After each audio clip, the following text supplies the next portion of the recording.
What? Camera's on? What? Sorry, just after waking up from Liverpool versus Chelsea.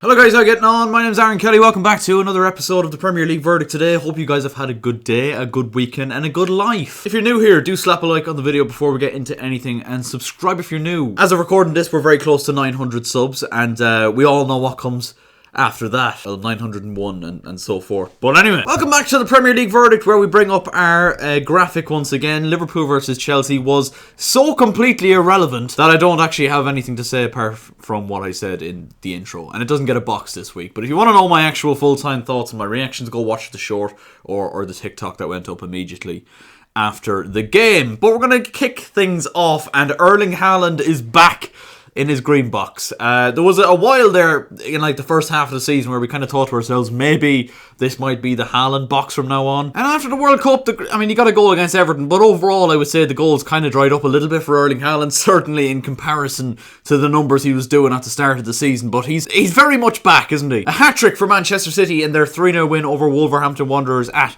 the Etihad Stadium there today. And Haaland got the lot. He just helped himself to the lot. Header in the first half, followed by a penalty and then a tap-in after a mistake by Jose Sa. And 25 league goals for the season now. I mean, the man's a fucking robot. I've said it multiple times on this channel. He is a joke. Like, he is an absolute joke, and I'm convinced he's not human at this point. The current goals that he's on at the minute would have won him Golden Boot in, the last 4 or 5 seasons? That's outrageous, number one. It would have won him the Golden Boot last season, I know that for certain. He's also now got 4 hat-tricks. Cristiano Ronaldo, in context, just to give a little bit of context to it, Cristiano Ronaldo spent 7.5 years in the Premier League with Manchester United, and he got 3 hat-tricks in total. Haaland has 4 in his first half a season with Manchester City. The man needs to grow up. Also, can I just say, we are just about over halfway through the season, and Erling Haaland has 25 goals. I mean, if he doesn't break the record for most Premier League goals scored in a season, he is bound to have an absolute stinker between now and May, because he is just a joke. And nothing of what he did today was particularly brilliant, but he is just so clinical.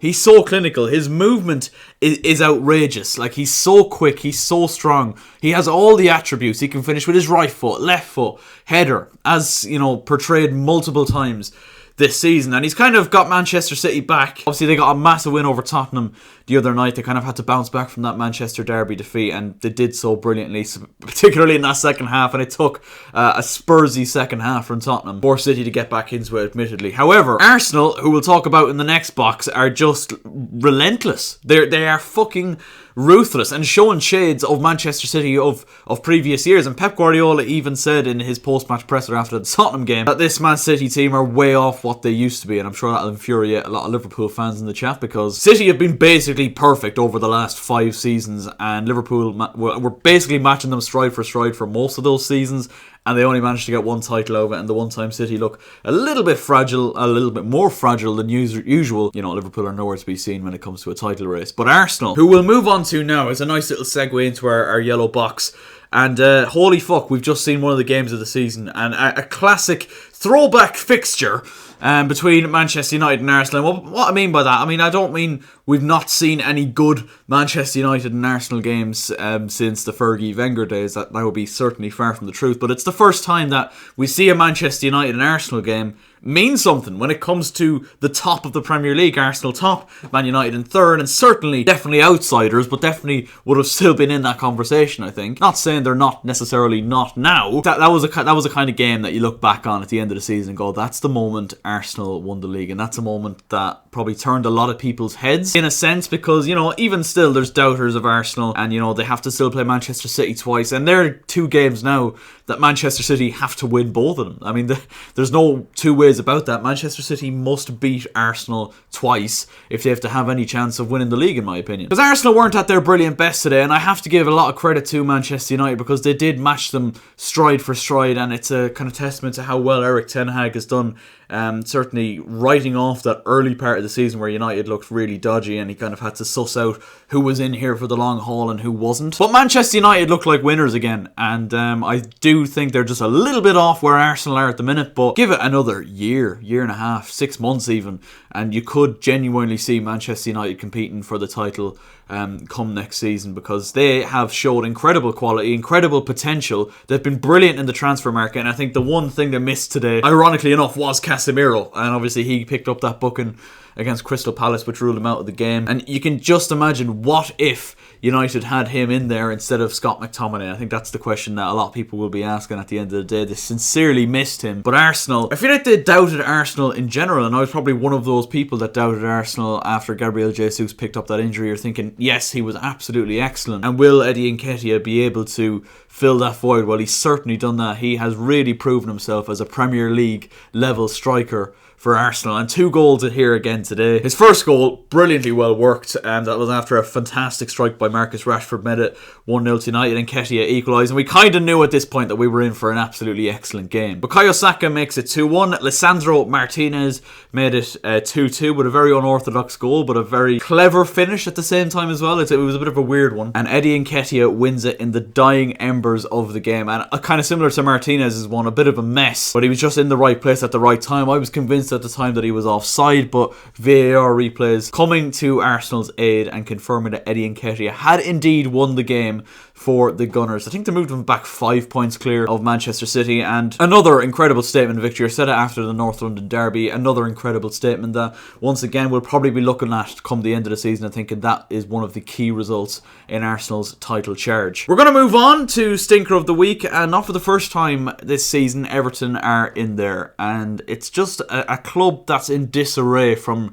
bottom to top really. Another defeat at the weekend, this time at the hands of West Ham, who've certainly been struggling themselves. I don't think there's any doubt about that, and David Moyes along with Frank Lampard is certainly a manager that is in trouble, and you would have said it on paper that both of these managers should be struggling for their job, as hard as that is and how tough as that is to say. Jared Bowen at the double for West Ham at the London Stadium to pick up a 2-0 win for the Hammers. I think that's one that lifts them out of the relegation zone, a relegation battle that looks incredibly tight once again this year, and this feels like, and it certainly felt like, a real relegation 6-pointer in West Ham.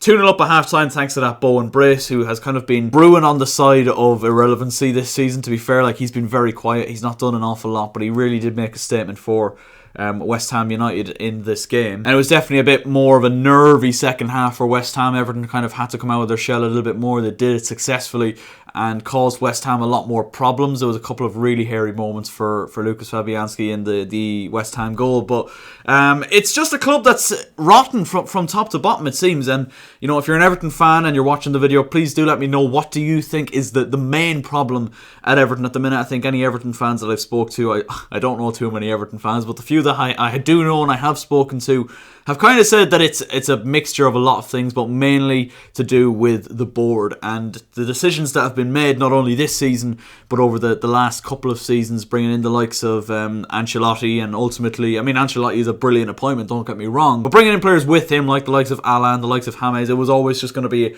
a short-term fix, and it certainly was that. And once a bigger club came in, Real Madrid obviously turned Ancelotti's head and he went back there. Rafa Benitez again was always going to be a bit of a ludicrous appointment following his ties with Liverpool, I suppose. And just overall, the recruitment hasn't been great. I mean, there's certainly can't complain about a lack of money being spent, because, you know, Everton have certainly bought in a lot of new players, but ultimately they've just not worked really. And I feel so sorry for Frank Lampard. He's been dealt a really tough hand, but I think a lot of Everton fans don't have the faith in him that he has the tools necessary to get Everton out of this kind of situation. They're kind of calling for a Sean Dyche or someone like that, someone that would literally just come in, do the job of rescuing Everton, and then maybe seeing what they can do from there, because ultimately he probably would save them, but he wouldn't have them playing the most attractive style of football, and that's something Everton fans kind of crave, to be fair. Anyway, let me know your thoughts on the boxes, lads, in the comments section down below. Are Man City back in the title race, or are Arsenal just too bloody good? Let me know your thoughts down in the comment section down below. Leave a like on the video if you did enjoy. I really do appreciate you guys tuning in here with me today. Subscribe if you are new, as I said, and I will catch you later. I'm in the big leagues, told her don't miss me. Ballin' like Houston, ayy, feeling like Whitney. I need a bag, bruh, send it through quickly. I'm making his dog, like I'm in the big leagues. Told him that I gotta go, dog. I'm riding the road, y'all. I think that I'm back in my bag now, so I need that go, y'all. Got hits when he throwing.